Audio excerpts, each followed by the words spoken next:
இந்நிகழ்ச்சியில் பங்கேற்று சிறப்பித்துள்ள மாண்புமிகு இந்து சமய அறநிலையத்துறை அமைச்சர் அவர்களுக்கும், ஓய்வு பெற்ற மாண்புமிகு உச்சநீதிமன்ற மற்றும் உயர்நீதிமன்ற நீதியரசர்களுக்கும், மதிப்பிற்குரிய சுற்றுலா பண்பாட்டு மற்றும் அறநிலையங்கள் துறை கூடுதல் தலைமை செயலாளர் அவர்களுக்கும், இந்து சமய அறநிலையத்துறை சார்பில் 21 திருக்கோயில்களில் காணிக்கையாக வரப்பெற்ற பலமாற்று பொன்னினங்களில் திருக்கோயிலுக்கு பயன்பாட்டற்ற பொன்னினங்களை உருக்கி கிடைக்கப்பெற்ற 1074 கிலோ சுத்த தங்க கட்டிகளை பாரத ஸ்டேட் வங்கியின் தங்க முதலீட்டு திட்டத்தில் முதலீடு செய்ததற்கான பத்திரங்களை வழங்கி சிறப்பித்த மாண்புமிகு தமிழ்நாடு முதலமைச்சர் அவர்களுக்கு துறையின் சார்பில் மனமார்ந்த நன்றியை தெரிவித்துக் கொள்கிறேன்.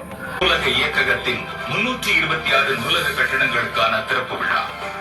குழந்தை நேய பள்ளி உட்கட்டமைப்பு மேம்பாட்டு திட்டத்தின் கீழ் ஊராட்சி ஒன்றிய தொடக்க மற்றும் நடுநிலை பள்ளிகளின் புதிய மற்றும் கூடுதல் வகுப்பறை கட்டிடங்களை உயர்த்தப்பட்ட மேற்கூரை, விசாலமான தாழ்வார், காற்றோட்டமிக்க ஜன்னல் வசதிகள், வழுக்காத தரைத்தளம், கற்றலை ஊக்குவிக்கும் சுவர் ஓவியங்கள், வாழ்க்கை பாடங்கள் போன்ற சிறப்பம்சங்கள் அமைய பெற்றதனால் கல்வி பயிலும் மாணவ மாணவியர் நல்ல சூழலில் கல்வி கற்க முடிகிறது.